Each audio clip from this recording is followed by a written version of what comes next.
Éphésiens chapitre 5, verset 19.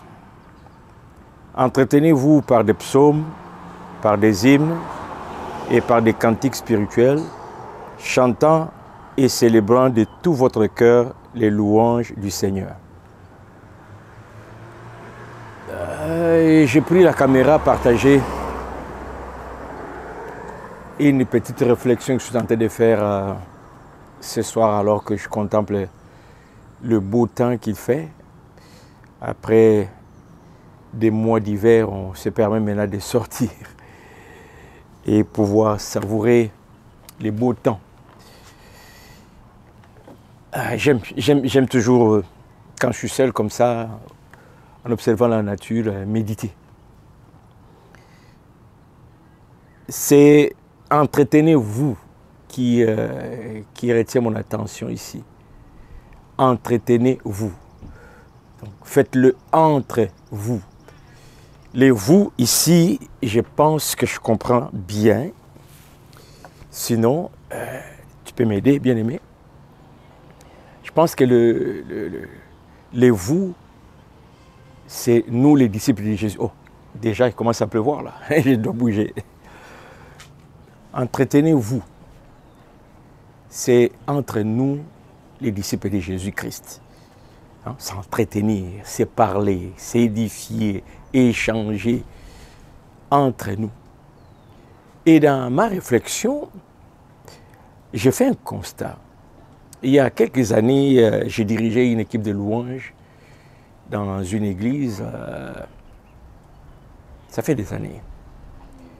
Et j'avais constaté que, en dehors de nos temps, de nos moments de répétition et de faire le culte, il m'était pratiquement difficile de pouvoir m'entretenir avec mes bien-aimés en dehors du cadre de la répétition. On se rencontre quelque part à 2 ou à 3, qu'on ait du temps, on s'entretient par des psaumes, parler de notre foi, partager nos expériences sur le plan spirituel.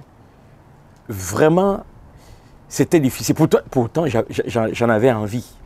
J'en avais envie. Moi, toutes les fois que je suis avec un frère, une sœur, qu'ils soient de mon église ou non, peu importe qu'est-ce qu'on peut avoir comme sujet d'échange, de discussion, j'aime toujours avoir un peu aussi quelque chose sur le plan spirituel, venant de mon frère, de ma sœur, pour m'édifier moi, ou quelque chose qui part de moi pour l'édifier. J'ai constaté, est-ce que c'est inconsciemment ou c'est consciemment, c'est comme si en dehors du cadre du ministère et de l'Église, échanger sur la foi, ça devient un peu un sujet comme... non, ce n'est pas le cadre, ce n'est pas le moment. Il y a certains frères comme ça, certaines sœurs que j'ai l'habitude de côtoyer, en dehors du cadre vraiment de l'Église, difficile de pouvoir amener un sujet sur la foi. Ou si tu amènes, ça va aller vite, hein, vite évacuer, puis on passe à autre chose. Et pourtant, il nous est conseillé dans la parole de Dieu, Éphésiens 5, 19 que je viens de lire, entretenez-vous. Entretenez-vous. Alors, bien aimé, et dans cette réflexion, je t'ai fait aussi participer. Est-ce que c'est le même constat que tu fais dans ton entourage?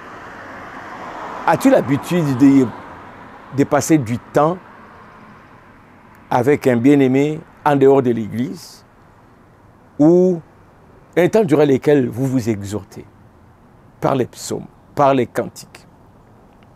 Vous éprouvez la joie d'appartenir à Christ, vous échangez sur vos expériences, vous vous encouragez, chacun parle de sa marche spirituelle, partagez un verset sur lequel on est en train de travailler durant la semaine, partagez sur la prédication du dimanche passé, un mois passé, s'exhorter, s'exhorter. Est-ce que tu vis cette expérience, toi? En tout cas, moi, j'en souffre. C'est rare, c'est rare en dehors du cadre de l'Église. Et je ne sais pas pourquoi. Alors, je vais juste m'assurer que je ne suis pas le seul. C'est pourquoi j'amène cette vidéo, j'amène ces points de réflexion. Partage ton commentaire. C'est quoi ton expérience en dehors de l'Église? As-tu un frère? As-tu une sœur? Est-ce que c'est fréquent de vous rencontrer et d'échanger, de vous édifier, de vous entretenir par les cantiques, par les psaumes? Sinon, nous devons nous questionner pourquoi en dehors de l'Église, ce n'est pas naturel, ce n'est pas excitant pour nous d'échanger sur notre foi, de nous entretenir. Voilà ma petite réflexion pendant que je contemple le ciel qui de plus en plus devient gris et le soleil est en train de partir, alors la pluie menace, alors que l'hiver est en train de partir. Et puis nous avons hâte, nous qui avons hiberné, de pouvoir sortir et de pouvoir nous promener un peu. À vous qui avez le soleil toute l'année, continuez d'en profiter et glorifier le Seigneur, maître des temps et des circonstances. À la prochaine.